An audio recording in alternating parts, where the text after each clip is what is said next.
Samantha हमेशा से सोचती थी कि उसके परिवार का घर साधारण था, कुछ खास नहीं।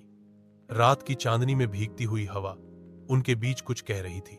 अंश और सिया, दो नाम मगर एक ही धड़कन। कॉलेज की लाइब्रेरी में पहली बार दोनों की मुलाकात हुई थी। सिया ने अंश से किताब मांगी थी, कभी अलविदा ना कहना। अंश ने मुस्कुराकर कहा था, कभी अलविदा ना कहना, दिल से भी नहीं। वहीं से शुरू हुआ उनका संवाद, बातों का, नजरों का और फिर दिलों का। रोज शाम वो लाइब्रेरी के उसी कोने में मिलते। सिया पढ़ने का बहाना बनाकर आती और अंश अपने जज्बात छुपाने का। किताबें तो सिर्फ गवाह बनती रहीं। एक दिन सिया ने धीमे से कहा, तुम्हें मुझ कुछ कहना है? अंश ने नजरें झुका ली। हाँ, मगर डरता हूं कि तुम्हारा संवाद कहीं खामोशी ना बन जाए। सिया की आंखों में कुछ भीग सा गया। वो बोली, अगर मेरे और तुम्हारे बीच संवाद है तो खामोशी की कोई जगह नहीं। उसने अंश का हाथ अपने हाथों में ले लिया। तभी हवा ने उनकी उंगलियां छू ली और चांद ने अपनी रोशनी उन पर बरसा दी। उस रात दोनों ने कोई इकरार नहीं किया, कोई वादा नहीं किया, बस एक संवाद किया, दिल से दिल तक। कभी कभी प्यार अल्फाज मांगता भी नहीं, एक नजर, एक छुअन और एक एहसास ही सब कह देता है।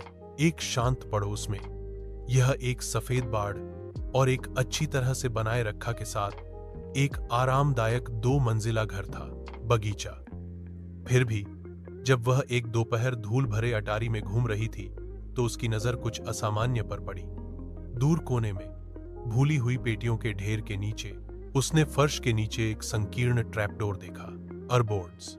जिज्ञासा जागी। वह घुटने के बल बैठी और उसे खींचा। नीचे स्थित छोटा सीढ़ीदार मार्ग एक धुंधले बासी सुरंग की ओर जाता था। दीवारें पत्थर से बनी थी और एक हल्की ठंडी हवा फुसफुसाती हुई प्रतीत होती थी।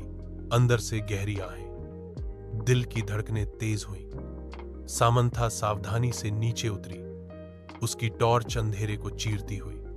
सुरंग उसकी उम्मीद से कहीं ज्यादा लंबी थी, जो धरती के नीचे मुड़ती और घूमती थी। वह इस भावना को हिला नहीं सकी कि वह अतिक्रमण कर रही थी, कि कुछ उसका इंतजार कर रहा था। अनंत काल की तरह लगने के बाद सुरंग अंततः एक छिपे हुए कमरे में खुल गई। दीवारें लगी हुई थीं, पुरानी अलमारियों के साथ अजीब चमड़े से बंधी हुई किताबें भरी थीं। कमरे के केंद्र में एक पुरानी मेज धूल भरे कागजात और पत्रिकाओं से घिरी हुई थी। जैसे ही सामंथा दस्तावेजों को पढ़ रही थी, उसके हाथ कांपा। अभिलेखों में निषिद्ध अनुष्ठानों और गुप्त समाजों की बात की गई थी, जिसमें उसके परिवार का नाम बार बार उल्लेख किया गया था।